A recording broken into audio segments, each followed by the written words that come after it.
بسم اللہ الرحمن الرحیم۔ السلام علیکم۔ کرونا وائرس آپ کے جسم کے ساتھ کرتا کیا ہے؟ کرونا وائرس گزشتہ برس دسمبر میں سامنے آیا، لیکن اب کووڈ-19 عالمی وبا کی شکل اختیار کر گیا ہے۔ اس بیماری میں مبتلا ہونے والے زیادہ تر افراد میں اس بیماری کا اتنا اثر نہیں ہوتا، وہ صحت یاب بھی ہو رہے ہیں، تاہم کچھ افراد اس کی وجہ سے ہلاک بھی ہو رہے ہیں۔ تو سوال یہ ہے کہ یہ وائرس جسم پر کیسے اثر انداز ہوتا ہے، اس کے نتیجے میں کچھ افراد ہلاک کیوں ہو رہے ہیں، اور بیماری کا علاج کیسے کیا جا رہا ہے۔ ڈیٹیل میں جانے سے پہلے آپ سب سے گزارش ہے کہ اگر آپ نے میرا چینل سبسکرائب نہیں کیا تو پہلے سبسکرائب کر لیں اور بیل کے آئیکن کو بھی دبا لیں تاکہ آنے والی ہماری ہر انفارمیٹیو ویڈیو آپ تک پہنچ سکے۔ نگہداشت کا دورانیہ۔ اس دورانیے میں وائرس اپنی جگہ پکڑ رہا ہوتا ہے۔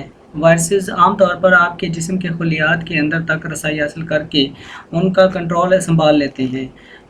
کرونا وائرس، جسے SARS-CoV-2 بھی کہا جاتا ہے، آپ کے جسم پر اس وقت حملہ آور ہوتا ہے جب آپ سانس کے ذریعے اسے اندر لے جاتے ہیں، یا آپ کسی ایسی چیز کو چھونے کے بعد اپنے چہرے کو چھو لیں جس پر وائرس موجود ہو۔ سب سے پہلے یہ وائرس ان خلیات کو متاثر کرتا ہے جو آپ کے گلے، سانس کی نالی اور پھیپھڑوں میں ہوتے ہیں، اور انہیں کرونا وائرس کی فیکٹریوں میں تبدیل کر دیتا ہے، جو مزید وائرس پیدا کرتی ہیں جن سے مزید خلیے متاثر ہوتے ہیں۔ ابتدائی مرحلے میں آپ بیمار نہیں ہوں گے، اور اکثر افراد میں اس بیماری کے علامات بھی زیادہ ظاہر نہیں ہوں گے۔ نگہداشت کے دورانیے میں انفیکشن ہونے اور اس کی علامات ظاہر ہونے کے دورانیہ مختلف ہوتا ہے، لیکن یہ اوسطاً 5 دن بتایا جاتا ہے۔ زیادہ تر افراد کے بیماری کے دوران ایک جیسے تاثرات ہوتے ہیں۔ کووڈ-19 10 میں سے 8 افراد کے لیے ایک معمولی انفیکشن ثابت ہوتا ہے، اور اس کی بنیادی علامات میں بخار اور کھانسی شامل ہے۔ جسم میں درد، گلے میں خراش، سر درد بھی اس کی علامت میں سے ایک ہے، لیکن ان علامات کا ظاہر ہونا ضروری نہیں۔ بخار اور طبیعت میں گرمی جسم میں انفیکشن کے خلاف قوت مدافعت کے رد عمل کی وجہ سے ہوتی ہے۔ یہ وائرس کو ایک مشکلات پیدا کرنے والی بیماری حملہ آور کے طور پر شناخت کرتا ہے، اور پورے جسم میں سائٹوکینز نامی کیمیائی مادہ خارج کر کے سگنل بھیجتا ہے کہ کچھ گڑبڑ ہو رہی ہے۔ اس کی وجہ سے جسم میں مدافعتی نظام حرکت میں آ جاتا ہے، لیکن اس کی وجہ سے جسمانی درد، تکلیف اور بخار کی کیفیات بھی پیدا ہوتی ہیں۔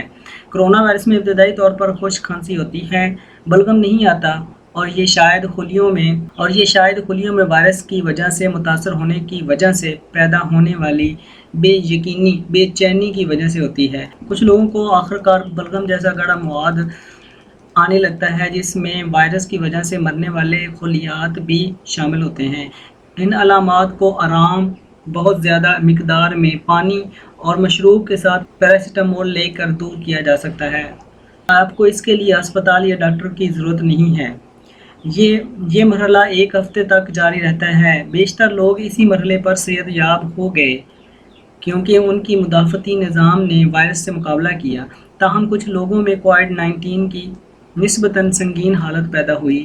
ہم اب تک اس مرحلے کے بارے میں اتنا ہی جان پائے ہیں، تاہم زمینی مشاہدوں سے پتہ چل رہا ہے کہ اس بیماری میں سردی لگ جانے جیسی علامات بھی پائی جاتی ہیں، جن میں ناک کا بہنا شامل ہے۔ اگر یہ بیماری بڑھتی ہے تو اس کا مطلب ہے کہ مدافعتی نظام وائرس کے خلاف ضرورت سے زیادہ رد عمل دکھا رہا ہے، جس میں بھیجے جانے والے کیمیائی سگنل جلن کا باعث بنتے ہیں، تاہم اسے بہت نزاکت سے متوازن کیا جانا چاہیے۔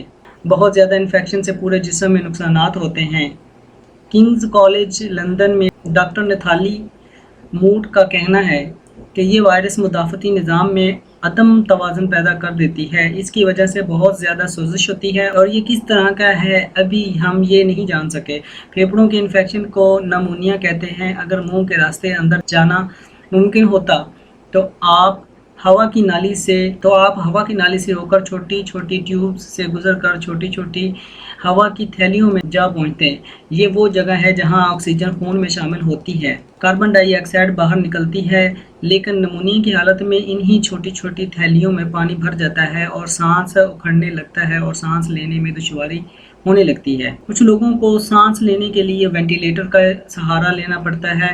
چین سے حاصل ہونے والے اعداد و شمار کے مطابق 14% لوگ اس مرحلے تک متاثر ہوئے۔ ایک اندازے کے مطابق اس بیماری میں مبتلا افراد میں سے صرف 6% کی حالت تشویشناک حد تک پہنچی۔ اس وقت جسم نے کام کرنا چھوڑ دیا اور موت کے امکانات پیدا ہو گئے۔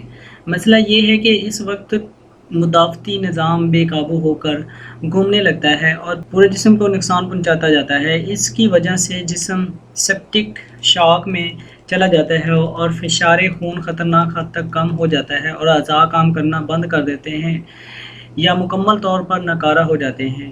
پھیپھڑوں میں انفلیمیشن کے سبب سانس کی شدید تکلیف پیدا ہوتی ہے اور جسم میں ضرورت کے مطابق آکسیجن نہیں پہنچ پاتی، جس کی وجہ سے گردوں کی صفائی کا عمل رک جاتا ہے اور آنتوں کی تہ خراب ہو جاتی ہے۔ ڈاکٹر بھرت پنکھانیا کا کہنا ہے کہ اس وائرس سے اس قدر انفلیمیشن ہوتی ہے کہ لوگ دم توڑ دیتے ہیں اور کئی اعضاء کام کرنا بند کر دیتے ہیں۔ اگر مدافعتی نظام اس وائرس پر قابو پانے میں ناکام ہو جاتا ہے تو یہ جسم کے ہر کونے میں چلا جاتا ہے اور جس سے مزید نقصان ہوتا ہے۔ اس مرحلے تک آتے آتے علاج بہت ہی سخت ہو سکتا ہے۔ اس میں ECMO یعنی ایکسٹرا کورپوریل ممبرین آکسیجنیشن شامل ہے۔